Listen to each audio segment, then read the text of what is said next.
Madam Toastmaster, fellow Toastmasters, honored guests. Parliamentary procedure, as the name states, is a procedure, a set of rules to make a decision as a group, to get people's opinion and people's involvement. For the hundreds of thousands of years that humankind has been on this planet, only in the past 10,000 years did rulers realize that if you want to rule better, you need to get people's opinions. So parliamentary procedure has evolved over the past, well, at least 2,000 years. And in the year 1066 was the first date that was actually in my research. Now, without Googling it, without looking up, what happened in the year 1066?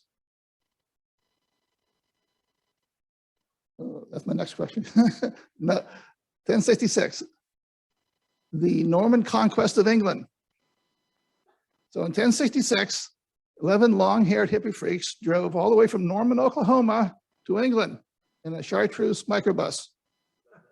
No, but seriously. So where did the Normans come from?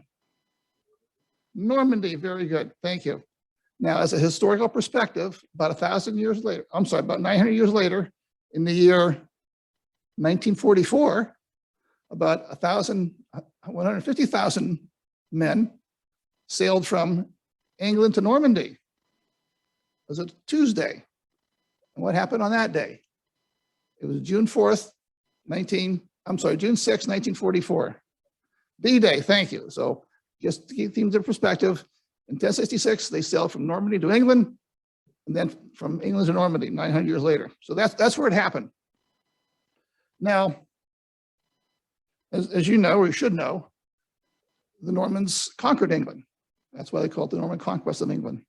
And the Duke of Normandy proclaimed himself the ruler of England on Christmas Day of 1066. So England had already had these shires, or moots is what they called, great councils, a meeting of the village elders in which they would discuss items of importance as a group to get people's consensus.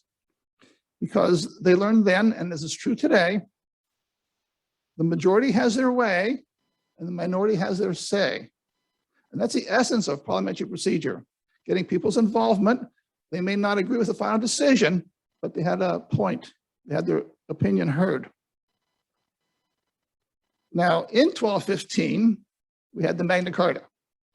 And the Magna Carta said the king is also accountable to the rules as everybody else is. Now, shortly after 1215, in the year 1258, was the first use of the word parliament. Now, parliament, because Normans came from France and they had the French influence, means to speak, parler, parlance, and then meant the act of, like government is the act of governing, parliament is the act of speaking. So in 1258, we had the first actual use of the word parliament. Same concept, just a new term. So over the years, when the English came to America, or even before that, before that, there was in 1604, the House of Commons said, you have to call for the no vote. We do that quite well here. So, and also in 1640, there was a division of the question, for example. There were two candidates proposed for knighthood, and apparently they liked one, but not the other. And so they separated it into two separate questions. Alternate between opposing points of view came into play. So as we came into America, we Americans, well, we colonists, hence Americans, also had the same quandary of how to run a procedure. So here's a question. Who was the first vice president of the United States? He was the second president. Okay. Who was the second vice president? Jefferson, thank you. Jefferson. Now, the vice president of the United States is also the president of the Senate. Thank you. Okay, good. So, as president of the Senate, Thomas Jefferson had a quandary as to how to run the meetings. He wrote a manual on parliamentary procedure. And also another gentleman named Luther Cushing also did too. Fast forward to the year 1863. 1863, a gentleman by the name of Henry Martin Robert III, Martin with a Y, was in the Union Army. He was stationed in New Bedford, Massachusetts in 1863. Now, what was happening in 1863? Civil War. How many battles occurred in Massachusetts in the Civil War? Exactly, none.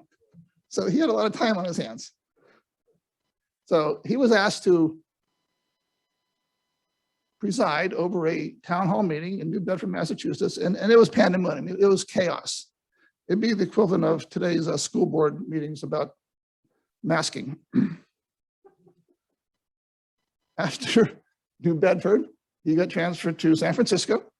After San Francisco, he got transferred to Portland. After Portland, he got transferred to Milwaukee. Yeah, sure, you betcha. And in Milwaukee, he wrote his treatise, Pocket Manual of Rules of Order for Deliberative Assemblies. And he found a publisher in Chicago. So he goes to Chicago, and history does not record the actual conversation, but I assume it went something like this. Henry, right? Okay, I read your manual. It's boring, but I know you're a smart guy. You know you're a smart guy, but you ain't going nowhere with that title. You got a chauffeur's license?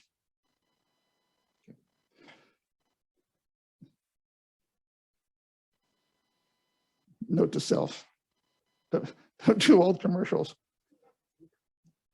So he changed it. The publisher changed it. That title isn't going to fly.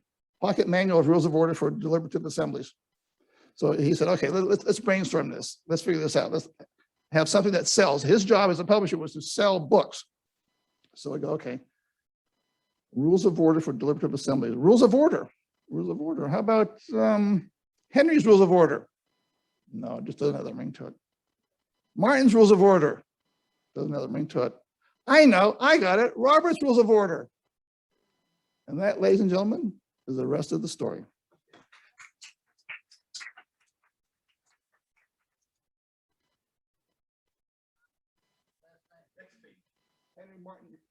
Henry Martin Robert, his last name.